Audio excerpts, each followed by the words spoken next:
Hi and welcome back. I'm doing a short video today because I realized that when I offered one of the very last teaching talks of the year on post-pandemic teaching and learning, I didn't actually record it. People said some very personal things and private things, so I didn't want to have a recording of that. So what I'm going to do is just take you through the handout today that we shared, just to give you a sense of what we discussed. I'll also have it linked for you, so if you'd like to look at it later, you can totally take that opportunity and check it out for yourself. So let's jump on now and check out this handout on post-pandemic teaching and learning. All right, so sometime back in the spring, we had our last teaching talk of the year, and it was focused on post-pandemic teaching, and it was trying to predict what might happen coming back in the fall of 2021. And I remember doing this in my office. I had my mask on, and it was not very comfortable, certainly talking in the mask for this whole time. So what I wanted to do actually was to just go over what was discussed at that teaching talk. The other thing that occurred to me, looking back at just the mask and talking here in my office with my mask on, is as we approach fall 2021, we are not only still dealing with COVID and the Delta surge and waiting for Pfizer, Moderna, Johnson & Johnson to get their third booster out. We've also had the crazy Caldor fire, and many of you evacuated. I feel fortunate living in Nevada that I didn't have to evacuate, but so many of you did, and certainly that is having a big impact just on everything across campus. I know we'll be resilient, but certainly morale and stress is always part of the equation now that we're dealing with multiple crises. Before I get to this handout, I wanted to show you two others that I shared, and in fact this relates directly to what we're talking about. And if you'd like access to either of these additional articles, reach out and I will give you links or send you copies. So this one was talking about students struggling with mental health, and they want more guidance from professors, and professors are saying they want more guidance on how to help students out. And this shows you some of the data where mental health has really become significantly worse since we have gone into COVID. And of course, there are many other crises as well related to equity issues with police shootings and so forth that also affected mental health. And the fires will have a continued effect. This one as well I thought was relevant. What will weary faculty members need post-pandemic? And this is kind of reaching out to administrators, saying as a senior leader, you won't know how to help professors prepare unless you ask them directly. So just a really good opportunity to, as they say here, walk in the shoes of someone who teaches. I try to do that all the time when I think about part-time faculty.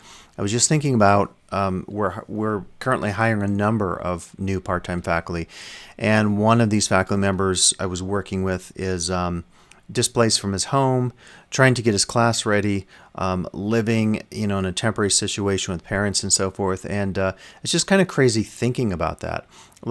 I wouldn't probably be able to prepare in a situation like that. So, having empathy for those of us out there who are less fortunate, who have been affected by this crisis, continue to be affected, say, by high cost of living in South Lake Tahoe, all that kind of stuff, I think is really important to think about. So take a look at this article as well. I think it's a good one. If you want to check either of those out, just let me know. So this was the handout, and I said on here, what are some trends or issues we might imagine when we begin the transition back to face-to-face teaching and work? And so I have 1, 2, 3, 4, 5, 6, 7, 8, 9, 10, 11, 12 different topics, and I thought I would just go through these. And what I did in the workshop was go through these in some detail as well. Again, I ended up not recording that just to keep things private in terms of the conversations. So we can just start kind of randomly. Anti-racism has been a really important part of LTCC's mission, particularly with the DE task force that was created, all the work that both Laura Salinas and Laura Mattoon have been doing, and many others on campus participating in the USC seminars, all the work the Senate did a couple of years ago in terms of its statements, all the statements written on campus.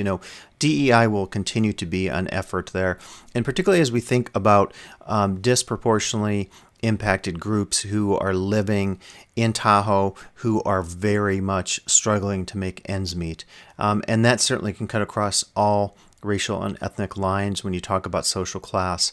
And so we definitely have to think about continued mission in terms of the food pantry, housing, and book lending, library, low impact cost books or free books, zero textbook cost books, or open educational resources. So very big deal there. And connected to that, I'll try to connect these, would be communal. This idea of how we can really have a community and continue efforts to really focus on helping one another out. And you see a lot of that spirit I've noticed on social media in this period of the entire evacuation of, 30,000 or more people during the Kelder fire. So just a real effort to continue this communal spirit on campus and throughout our region, including virtually, as we connect with many of our faculty who work off campus and virtually, but are still as integral to our community as everyone who is face-to-face. Empathic also relates to that, because certainly empathy is something we've been all talking about in recent years with our students. We'll continue, I think, to talk about this as we move out of COVID-19 realities, and we're certainly still in those realities, unfortunately, as we're discovering here with the Delta variant and maybe others to come on board, unfortunately, in terms of their impact on us. We can also talk about a post-physical campus. I know the board considered a resolution, I believe they passed it, a pilot policy to look at whether or not some level of remote work might be good for LTCC's campus. So I was kind of anticipating this when I wrote this up, thinking like that's one aspect of that. And connected to that is technology. We know that our technological systems have to be really great because we want to make sure that we have the best technology to deliver remote work, remote teaching, and so forth. We're welcoming on our new Director of IT, happy about his hire, and we'll hopefully also be welcoming a new Director of DE Online Learning in the fall or maybe in the winter quarter, depending on how things go. So that's really exciting to think about how technology can help us out. Flexibility is also a part of that, because certainly flexibility is something we have to think about with our students. A lot of faculty right now are talking about different opportunities for working with students in terms of grades and assignments, given the realities of people getting sick and losing work and losing housing and all that kind of stuff. And connected to that is the idea of economics, the fact that housing, food, technology needs continue to be a challenge, not just for students, but many staff on campus as well. So thinking about the economic challenges that we have. And I probably should have mentioned this one, hybrid kind of connects to technological, but the idea of maybe using some of our technology to hybridize our physical realities in this post-physical world. I know a lot of folks currently have been writing some articles for the entertainment industry, theme parks and themed and immersive spaces, and there's just so much conversation right now about how post-physical realities and hybrid virtual augmented technologies can help out, not just with COVID, but also with some of the socioeconomic challenges that are continuing to get discussed nationwide here during this time of multiple crises and challenges. So a hybrid aspect of our work is certainly something else to tie in with technology in this post-physical world.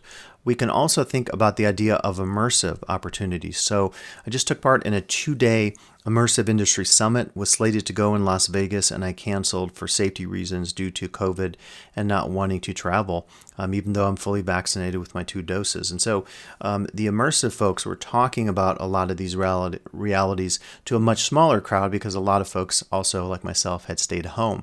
And one of the considerations there was to use immersive technologies for therapeutic efforts. And I think that's a really good connection to us, thinking about issues of empathy and also this idea of the post-traumatic realities. So in a post-traumatic organization, you can think about the realities of addressing the student and staff mental health. In what ways can we continue to focus on mental health with some of those opportunities that were created prior to Jonathan King leaving, and bringing on some therapy and counseling opportunities for faculty, for staff, for students? How can we continue to address trauma, given that trauma is a foundational issue that will affect so many of us in our work and also in our teaching as we're dealing with our students' various forms of trauma as well? A couple more to look at. One of these might be content lessened. And maybe this sounds like a slippery slope, but when you think about mental health and trauma and all the ways that we have to support students now even more than in the past. I mean, when I started at the college, we didn't have lending libraries. We didn't have a lot of the tutoring services. We didn't have student housing. We didn't have the zero textbook cost books available to students. We didn't have the food pantry. So now that we're thinking more about those support services, do we have to lessen some of our content in our class, still maintain academic rigor, and meet the Title V outline expectations that we're required to do through our curriculum processes, but maybe supporting students and supporting ourselves in some ways that isn't just about the content in our discipline, but it's about maybe the manifestation of the content or the motivation of it or the ability to sort of put it in place and use it as a way of reaching out and helping students and our colleagues on campus. And then we can also talk about the idea of reflexivity. DEI work and COVID really requires us to be introspective and think about opportunities for improvement, think about situations where we could see things differently. And so in social science, we talk about reflexivity as an opportunity to look in the mirror and be very critical about our roles, about our power, about our racial, gender, cisgender, social class, all those kind of realities that maybe we do or don't think about on a daily basis based upon what we call our positionality, our place in society, and whether or not we're subject to forms of victimization and forms of stereotyping and prejudice as compared to other colleagues who may fit demographically in society in such ways that they are subject to more of those realities. So being reflexive allows us to really take action for our perspective and to think about how we can all personally change in our own rights as we think about our work, engaging with students, engaging with community, and so forth. So those are the 12 areas, and these are not by any means the only things to think about, but these were ideas that were on my mind, and I jotted these down one day prior to Teaching Talk number 50 to really get some conversation going. And we had a great conversation at Teaching Talk 50. Hopefully I'll have more of this. In fact, the first Teaching Talk scheduled for fall of 2021 will likely have some connection to these issues as a continuation.